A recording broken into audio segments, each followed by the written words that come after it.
श्री गणेशाय नमः।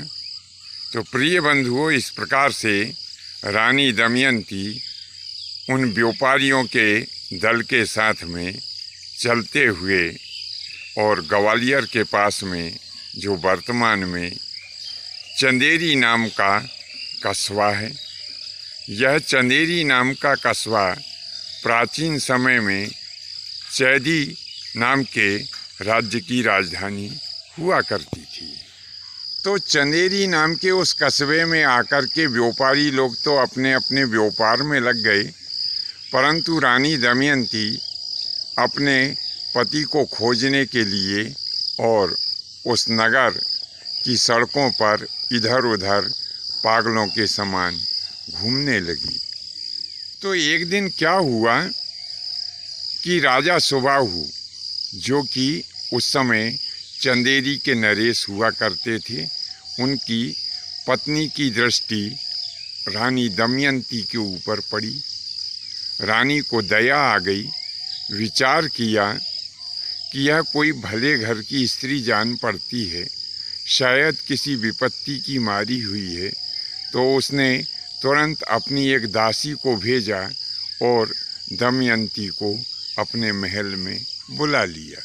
उन राजमाता ने दमयंती का परिचय जानना चाहा तो दमयंती कहने लगी कि मेरा इतना ही परिचय काफ़ी है कि मैं विपत्ति की मारी हुई अबला हूँ और अपने पति को जगह जगह खोज रही हूँ। राजमाता कहने लगी कि तुम मेरी पुत्री के समान हो, मैं चाहती हूँ कि तुम मेरे संरक्षण में रहो और जब तक तुम्हारे पति तुम्हें ना मिल जाएं, तब तक तुम यहीं पर मेरे पास में ही रहो। तब दमयंती कहने लगी कि हे माता, मुझे तुम्हारे ऊपर पूरा विश्वास है, क्योंकि तुमने मुझे पुत्री कहा है, परंतु मेरी भी कुछ शर्तें हैं। जहाँ पर मेरी यह सभी शर्तें मान ली जाएंगी, मैं उसी स्थान पर रुक सकती हूँ। तब राजमाता कहने लगी, हे पुत्री, तुम बिना किसी संकोच के अपनी शर्तें मेरे सामने कह सकती हो।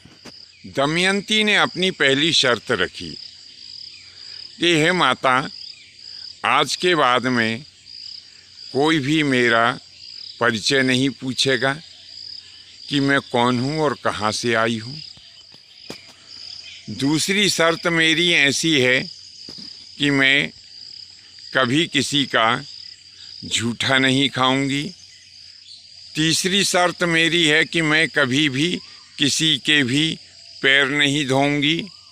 चौथी शर्त है मेरी कि मैं कभी भी किसी भी पुरुष की सेवा नहीं करूंगी। पांचवी शर्त मेरी ऐसी है कि यदि कोई भी प्राणी मुझे धर्म भ्रष्ट करने की कोशिश करेगा तो आप उसे मृत्युदंड देंगी।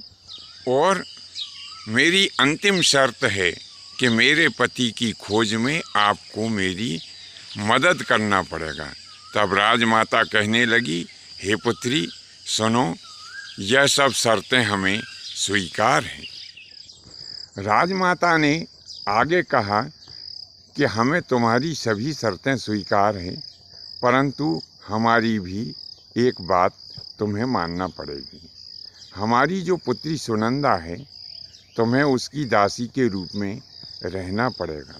क्योंकि राजमाता ने यह भली प्रकार से समझ लिया था कि मेरे सामने जो स्त्री खड़ी हुई है, यह स्त्री निश्चित ही गुणवान, शीलवान और सुंदर आचरण वाली है।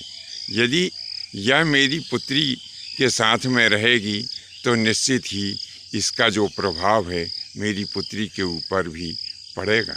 तब दमयंती ने कहा कि हे राजमाता, मुझे आपकी आज्ञा सुरधारी है।